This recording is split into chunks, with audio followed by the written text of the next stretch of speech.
క్రీస్తునాథుని యందు మిక్కిలి ప్రియులగు సహోదరి సహోదరులారా, ఒక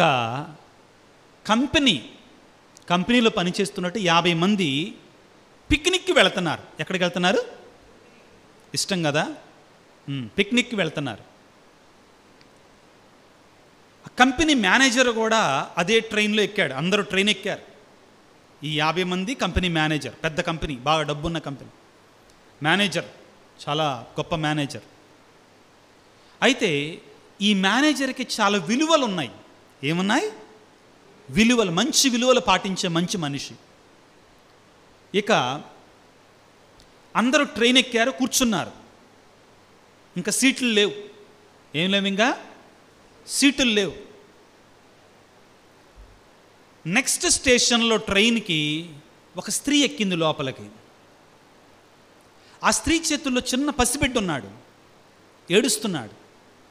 చేతిలో ఒక సంచి ఉంది, చేతిలో ఒక సంచి ఉంది. పాపం చాలా కష్టపడతా ఉంది. ఎవరు సీట్ ఇవ్వట్లా, ఎవరు సీట్ ఇవ్వట్లా. ఆ 50 మంది దర్జాగా కూర్చున్నారు వాళ్ళ సీట్లలో, అందరూ మగోళ్లే. మళ్ళా చివరికి అంతా చూసిన మేనేజర్ గారు లేచి నిలబడి, అమ్మా మీరు కాదనకుండా వచ్చి నా సీట్లో కూర్చోండి అని చెప్పాడు. మేనేజర్ ఏం చేశాడు? లేచి నిలబడి ఆ స్త్రీతో ఏమన్నాడు? మీరు కాదనకుండా వచ్చి నా సీట్లో కూర్చోండి అని చెప్పాడు. ఆ స్త్రీ పాపం ఆ చంటి బిడ్డను వేసుకొని, ఆ లగేజ్ వేసుకొని వెళ్ళి ఆ సీట్లో కూర్చుంది. మేనేజర్ నిలబడ్డారు. ఇప్పుడు మిగిలినటువంటి ఉద్యోగులు ఏం చేస్తారు? వాళ్ళందరూ లేచి నిలబడి, సార్ మీరు నిలబడుతుంది, మా సీట్లో కూర్చోండి, మా సీట్లో కూర్చొని అందరూ లేచి నిలబడ్డారు. అప్పుడు మేనేజర్ అన్నారట, ఆ స్త్రీ బాధలో ఉందని మీకు తెలుసు, ఆ స్త్రీ బిడ్డను మోస్తుందని మీకు తెలుసు, ఆ స్త్రీ లగేజ్ ఉంది పాపం అలసిపోతుంది అని మీకు తెలుసు. ఆ స్త్రీకి సీటు ఇవ్వలేనటువంటి మీరు ఇప్పుడు నాకు సీటు ఇస్తానన్నారు. నాకు అవసరం లేదు మీ సీటు, నాకు అవసరం లేదు. ఆ స్త్రీకి సహాయం చేయలేనటువంటి వారు ఇప్పుడు నాకు సహాయం చేయడానికి సిద్ధపడుతున్నారా? యేసు ప్రభు ఈ రోజున వాక్యంలో అదే చెప్తున్నారు. ఏమంటున్నాడు? ఇట్టి చిన్న బిడ్డలలో ఒకరిని నా పేరిట స్వీకరించువాడు నన్ను స్వీకరించుచున్నాడు, నన్ను స్వీకరించువాడు నన్ను కాదు, నన్ను పంపిన తండ్రిని స్వీకరిస్తున్నాడు. ప్రియులారా, యేసు ప్రభు తన యొక్క బోధనలో చాలా చాలా స్పష్టముగా ఉన్నాడండి. ఈరోజు వాక్యములో ముఖ్యముగా యేసు ప్రభు మనల్ని చిన్నపిల్లలాగా మారమంటల్లా, కానీ ఏమంటున్నాడు? ఆ చిన్న పిల్లల వలె అవసరతలో ఉన్నటువంటి వారిని, ఆపదలో ఉన్నటువంటి వారిని, వ్యాధిలో ఉన్నటువంటి వారిని, బాధలో ఉన్నటువంటి వారిని స్వీకరించాలి.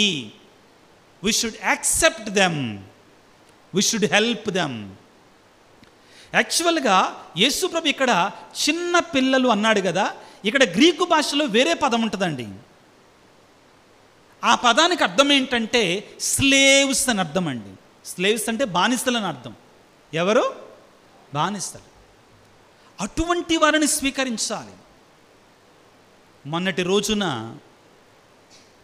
తుఫాను వచ్చిన తర్వాత విజయవాడలో ఈ బుడమేరంతా కూడా, సింగ్ నగర్, పాయికాపురం, కార్మెల్ నగర్, ఇంకా ఈ ప్రాంతాలన్నీ కూడా నీటిమయం అయిపోయాయి. క్రైస్తవునికి ఉన్నటువంటి ఉండాల్సిన గొప్ప హృదయం ఏంటంటే, ఆ రోజున మీలో కూడా కొంతమంది చేశారు సహాయం. ఆ సిస్టర్స్, ఆ ఫాదర్సు ఇంతలోతు నీళ్ళల్లో వెళ్ళి ఆ వాటర్ బాటిల్స్, ఆ సహాయం అందించారు చూడండి ఆపదలో ఉన్నటువంటి వారికి. అది నిజమైనటువంటి సహాయం. చాలామంది చాలా అనుకోవచ్చండి, కానీ వాళ్ళు వచ్చి సహాయం చేయరు. చేసే దాంట్లో పుల్లలు పెట్టి అది అట్టా ఇదిట్టా అనొచ్చండి, కానీ అది చేయటానికి సిద్ధంగా ఉండరు. ఆ వేదనలో ఉన్నటువంటి వారికి మనం, కష్టాలలో బాధలలో ఉన్నటువంటి వారికి మనం మన వంతు సహాయాన్ని చేయడంలోనే నిజమైన గొప్పతనం దాగి ఉంది. శిష్యులు గొప్పోళ్ళెవరు మనలో అని అనుకుంటుంటే ప్రభు ఏమంటున్నాడు? సాయం చేసిన వాడే గొప్పోడు అంటున్నాడు. అందుకే ప్రభు ఏమంటాడు? మత్తయి శుభవార్త 25వ అధ్యాయము, మత్తయి శుభవార్త 25వ అధ్యాయం 35వ వచనములో, ఏలయనగా నేను ఆకలి కొన్నప్పుడు మీరు ఆహారమునొసగితిరి, దప్పిక కొనినప్పుడు దాహము తీర్చితిరి, పరదేశినై ఉన్నప్పుడు నన్ను ఆదరించితిరి, నేను వస్త్రహీనుడనై ఉన్నప్పుడు వస్త్రములిచ్చితిరి, రోగినై ఉన్నప్పుడు నన్ను పరామర్శించితిరి, చెరసాలలో ఉన్నప్పుడు నన్ను దర్శింపవచ్చితిరి. ప్రియులారా, 40వ వచనాన్ని చదువుకుందాం ముగింపుగా అదే అధ్యాయం. అందుకు ఆయన వారితో, ఈ నా సోదరులలో అత్యల్పుడైన ద లీస్ట్, అత్యల్పుడైనటువంటి వానికి ఏ ఒక్కనికి మీరు ఇవి చేసినప్పుడు అవి నాకు చేసితిరని మీతో నిశ్చయముగా చెప్పుచున్నాను. నేర్చుకుందామండి. ప్రభు చాలా స్పష్టంగా చెప్తున్నాడు. ధనవంతుడు రాగానే శుభ్రంగా తుడుస్తాం, మనకచ్చి పెట్టి తుడుస్తాం. ఫాదర్ గారు వస్తే చాలా చోట్ల చూసా. కానీ వేరేవాడు వస్తే దూరంగా ఉండు. ప్రియులారా, సవాలు ఎక్కడంటే ఇదే, ఇందులోనే. పునీత అస్సిసి ఫర్ ఫ్రాన్సిస్ గారు, సెయింట్ ఫ్రాన్సిస్ ఆఫ్ అస్సిసి అర్థం తెలియజేస్తాడు ఈనాటి వాక్యానికి. ఆయన తన తండ్రి, ఇహలోక తండ్రి కుమారుడిగా ఉన్నంత వరకు కూడా జల్సాలు, సరదాలు, సోగ్గాళ్ళగా జీవించాడు, హ్యాపీగా జీవించాడు, లోకానుసారంగా జీవించాడు. కానీ ఎప్పుడైతే తనకి ఆత్మీయమైనటువంటి మనోజ్ఞానం తెలియబడిందో, దైవికమైనటువంటి విశ్వాసం, ఆ ఆత్మప్రేరణ కలిగిందో, అప్పుడు ఏం జరిగింది? అతనికి కుష్టి వ్యాధి వాళ్ళని అంతకుముందు చూసి ఏమన్నాడు? దూరంగా వెళ్ళిపో అన్నాడు. కానీ ఈసారి కుష్టి వ్యాధి వాళ్ళని చూసి ఏం చేశాడు? వెళ్ళి ముద్దు పెట్టుకున్నాడు. ఏం చేశాడు? ముద్దు పెట్టుకున్నాడు.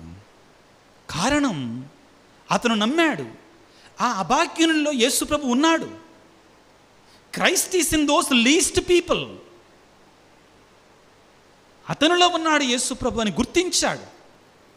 ప్రియమైనటువంటి బిడ్డలారా, కొంచెం కొంచెంగా మనం చేయగలగాలి. అవసరతలో ఉన్నటువంటి వారికి, అనారోగ్యముతో ఉన్నటువంటి వారి, వృద్ధులకి ముఖ్యంగా సేవ చేయటమే యేసు ప్రభువుకు సేవ చేయటం. ఇటువంటి అనారోగ్యముతో ఉన్నటువంటి వారికి, పెద్ద వయసులో ఉన్నటువంటి, నమ్మండి దీనిని, వృద్ధాప్యములో ఉన్నటువంటి వారికి సేవ చేయటమే యేసు ప్రభువుకు సేవ. ఎక్కడికి వెళ్ళనక్కర్లేదండి. వి నీడ్ నాట్ గో 7 సముద్రాలు దాటి, 7 కొండలు దాటి అక్కడికి వెళ్ళి సేవ చేయనక్కర్లా. మన మధ్యలో ఉన్నటువంటి వృద్ధులకి, బాధల్లో ఉన్నటువంటి, కష్టాలలో ఉన్నటువంటి కొద్దిగా సహాయం చేయగలిగితే ప్రభు ఏమంటున్నాడు? అది నాకు చేసినట్లే అంటున్నాడు. అందుకు కావలసిన శక్తిని, ఆత్మీయ బలాన్ని, దేవుని కృపని మన వల్ల కాదు, కొన్నిసార్లు మన వల్ల కాదు. ఒకసారట క్వీన్ డయానా తెలుసు కదా, చనిపోయింది. క్వీన్ డయానా చార్లెస్ యొక్క భార్య, చార్లెస్ భార్య కదా. ఆవిడ ఒకసారి మదర్ తెరెసా దగ్గరకు వచ్చిందట చూడటానికి. మదర్ తెరెసా అప్పుడే ఒక వ్యక్తి పుండు దగ్గర అది కారుతూ ఉంటే శుభ్రం చేస్తూ ఉందట. అది చూసి చలించిపోయి ఆ డయానా రాణి అన్నదట, అబ్బా, నాకు ₹1,00,000 ఇచ్చినా నేను అది చేయనంటే, మదర్ తెరెసా అన్నదంట, నాకు 10 కోట్లు ఇచ్చినా నేను చేయను అన్నదంట. మరి ఎలా చేయగలుగుతున్నారు అంటే, అక్కడ యేసు ప్రభు ఉన్నాడు అని నాకు తెలుసు కాబట్టి నేను చేస్తున్నాను. అర్థమైందా తేడా?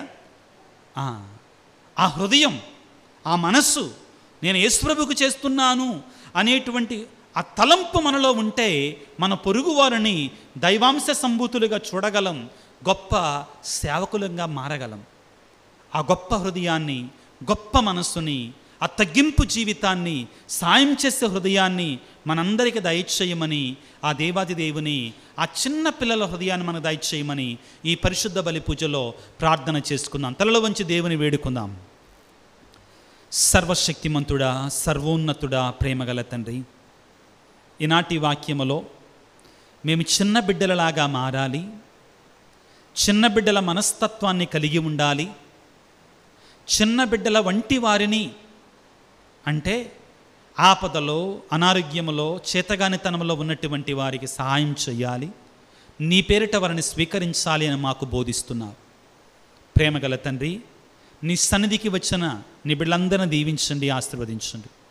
ముఖ్యంగా మాకు ఆ గొప్ప మనస్సునివ్వు తండ్రి, ప్రేమించే మనస్సుని, సేవ చేసే హృదయాన్ని మాకు దయచేయండి.